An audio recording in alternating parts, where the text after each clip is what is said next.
ఈవేళ వంకాయ ఫ్రై చేసుకుందామండి. ఫ్రైకి చిన్ని ముక్కలు కోసుకోవాలి. ఇలాగా ముక్కలు కోసుకొని నీటిలో కొంచెం ఉప్పేసి ముక్కలు కోసి ఉప్పేసుకొని బాగా నీటిలో 3-4 సార్లు కడుక్కోవాలి. కడుక్కుంటే కండ్ర అన్నది పోతుంది. ఇలా తెల్లగా బాగా నీట్గా రావాలి. ఇందులో ఆయిల్ వేసుకొని ఇందులోనూ వంకాయ ముక్కలు వేసుకోవాలండి. ఫ్రైకి ఫస్ట్ మన తాలింపు ఏమి ముందు పెట్టుకోకలేదు.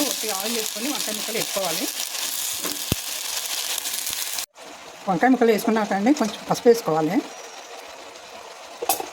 లైట్గా కొంచెం ఉప్పు వేసుకోవాలి. మగ్గేంత వరకు మనం కలపెట్టుకుంటూ ఉండాలి. ఇలా కలపెట్టుకోవాలి. ఇది మగ్గుతుంటుందండి. ఇప్పుడు మనం మసాలా మిక్సీ పట్టుకుందామండి. ఇప్పుడు మనం మిక్సీలోనండి కొంచెం ఉప్పు వేసుకోవాలండి. అందులో కొద్దిగా వేసాం కదా, ఇంకొంచెం ఉప్పు సరిపడా ఉప్పు వేసుకోవాలి. కొంచెం మసాలా వేసుకోవాలి. మనం ఏ మసాలా వేసుకున్నా పర్లేదు, మన కూరలో వేసుకునే మసాలా. ఎల్లుల్లిపాయలు వేసుకోవాలి. కారం వేసుకోవాలి. ఇవి మనం మిక్సీ పట్టుకుందామండి. ఇప్పుడు వంకాయ ఫ్రైకి తాలింపు పెట్టుకుందామండి. వంకాయలు మగ్గుతున్నాయి కదండి. ఇక్కడ మనం ఇప్పుడు తాలింపు పెట్టుకుందాము. ఆయిల్ వేసుకుందాము. కొంచెం వేసుకుందాము. అందులో ఆయిల్ ఆల్రెడీ వేసాం కదా. ఇందులో జీలకర్ర, మినపప్పు, ఆవాలు వేసుకోవాలి. తాలింపులోను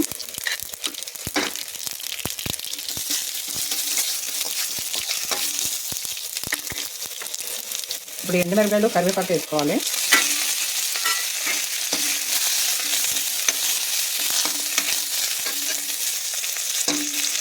ఉల్లిపాయ ముక్కలు అందంగా తరుక్కోవాలండి.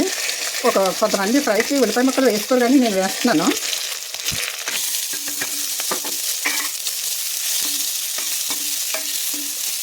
అది బాగా ఎర్రగా వేగనివ్వాలి.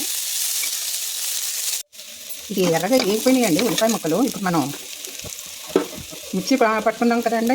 ఇందులో కొద్దిగా పుట్నాల పప్పు వేసి మిక్సీ పట్టానండి. ఇలా కలపెట్టుకోవాలి.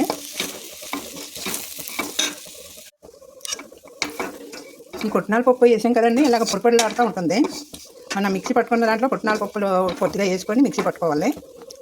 ఇప్పుడు మనం వంకాయలు మగ్గిపోయినవి వేసుకుందాము.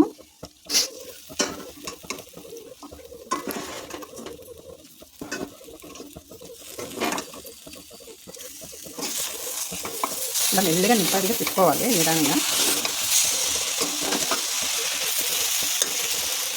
వంకాయ ఫ్రై రెడీ అయిపోయిందండి. ఇది పొడుగు వంకాయలు అండి, కొంచెం ముదిరిపోయినాయి, కొంచెం ముద్రగా ఉన్నాయి, అందుకే గింజలు కనపడుతున్నాయి. లేత అయితే చాలా బాగుంటాయి.